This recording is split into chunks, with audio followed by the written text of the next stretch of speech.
Hello friends, எல்லாத்துக்கும் வணக்கம். இந்த வீடியோவை தயவுசெய்து தள்ளி விட்டுட்டு போயிடாதீங்க. கொஞ்சம் பாருங்கள், பார்த்துட்டு அப்படியே ஷேர் பண்ணுங்கள் ப்ளீஸ். நான் என்ன சொல்ல வரேன்னு கேளுங்க. நாங்கள் ராமேஸ்வரம் கோயிலுக்கு போயிருந்தோம். சாமி கும்பிட்டுட்டு மறுபடியும் தனுஷ்கோடி போயிருந்தோம். அங்கே திடீர்னு லாஸ்ட் எண்டுக்கு போனதுக்கப்புறம் எங்கள் அண்ணனுக்கு இது வரைக்கும் வந்ததில்லை, திடீர்னு ஃபிக்ஸ் வந்துடுச்சு. என்ன பண்ணுறதுன்னு தெரில, வச்சு அழுத்தி அது இதையும் பண்ணி என்னென்னமோ போலீஸ்காரங்கெல்லாம் கொஞ்சம் ஹெல்ப் பண்ணாங்க. அப்படி பண்ணியும் அண்ணனை சரியாக பண்ண முடியல. அவன் மயக்கத்துலேயே தான் இருந்தான். கை காலெல்லாம் இழுத்து கண்ணுக்கு நல்லா மேலே போயிடுச்சு. அதுக்கப்புறம் ஒரு ஆட்டோக்காரனை கொண்டு வந்து விட்டு எங்கள் அண்ணன் டிரைவரு வண்டியிலேருந்து கூட்டிகிட்டு வந்து 20 கிலோமீட்டருங்க. சடனாக வர முடியாது இல்லைங்களா? இதை நான் ஏன் சொல்கிறேன்னு சொன்னீங்கன்னா, எங்கள் அண்ணன் அவ்வளோ தூரம் கஷ்டப்பட்டு எப்படியோ 20 கிலோமீட்டர் ஹாஸ்பிட்டல் கொண்டு வந்து சேர்த்து உயிர் பொழைச்சிட்டான். இப்போ நல்லா இருக்கான். ஆண்டவன் புண்ணியத்தில் நான் இல்லைன்னு சொல்லலை. ஆனால் எங்களுக்கு ஒரு அரை மணி நேரத்துக்கு முன்னாடி அங்கேருந்து அதே வந்த வண்டியில் அதே மாதிரி ஃபிக்ஸ் வந்து இன்னொரு அண்ணா எனக்கு எங்கள் அண்ணா பெட்டில் வச்சுருந்தோம்.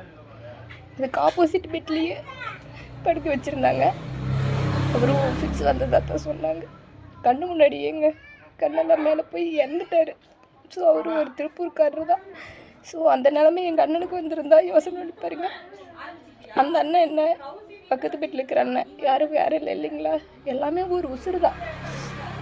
இது நான் ஏன் சொல்கிறேன்னா, தனுஷ்கோடிக்கு போகும்போது தயவுசெய்து சொல்கிறேன், ஃபஸ்ட் எய்டு மாதிரி உங்களுக்கு வேணுங்கிற மெடிசன் முதல் கொண்டு எல்லாமே எடுத்துகிட்டு போங்க.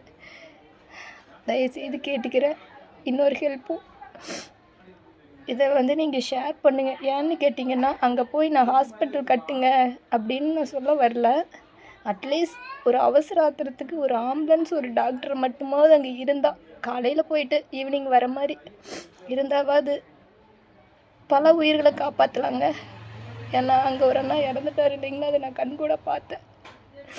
ஸோ தயவுசெய்து சொல்கிறேன், ஒரு ஆம்புலன்ஸ் வசதியாவது அங்கே இருக்கிற மாதிரி பண்ணுங்க.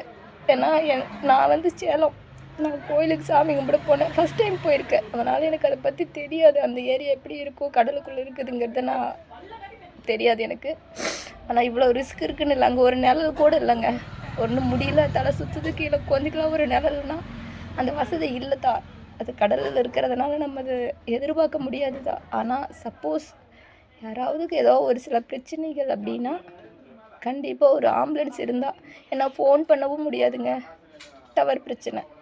நம்ம யாருக்கு ஃபோன் பண்ணி நம்ம வர வச்சு வண்டி அவசரமாக கூட்டிகிட்டு போக முடியும் சொல்லுங்கள்? ஸோ எச்சரிக்கையாக அட்லீஸ்ட் ஒரு ஆம்புலன்ஸ் இருந்தாவது ஒரு உசுரை காப்பாற்றலாங்க. ப்ளீஸ் இதை எல்லாத்துக்கும் ஷேர் பண்ணுங்கள். இதை எல்லாத்துக்கும் கஷ்டப்படுத்துறதுக்காகவோ பயந்துக்கிறதுக்காகவோ இதை நான் சொல்லலைங்க. எனக்கு நடந்த விஷயம் போன சனிக்கிழமை. ஸோ மற்றவங்க யாருக்கும் நடந்துடக்கூடாதுங்கிறதுக்காகத்தான். ஸோ அட்லீஸ்ட் ஒரு ஆம்புலன்ஸ், ஒரு டாக்டர்ஸ் அங்கே இருந்தால் மட்டுமாவது போதுங்க. பல உயிர்களை காப்பாற்றலாங்க அந்த மாதிரி. ஏன்னா எல்லாத்துக்கும் திடீர்னு அங்கே போய் ஏதாவது பிரச்சனை வரணும்னு நம்ம நினச்சிட்டாங்க போக முடியும். திடீர்னு வரதை நம்ம ஒன்றும் பண்ண முடியாது இல்லைங்களா? ஸோ தயவுசெய்து இதை ஷேர் பண்ணி அங்கே அந்த ஒரு டாக்டர்ஸ், ஒரு ஆம்புலன்ஸ் அவசரத்துக்கு இருக்கிறதுக்காவது உதவி பண்ணுங்கள் ப்ளீஸ்.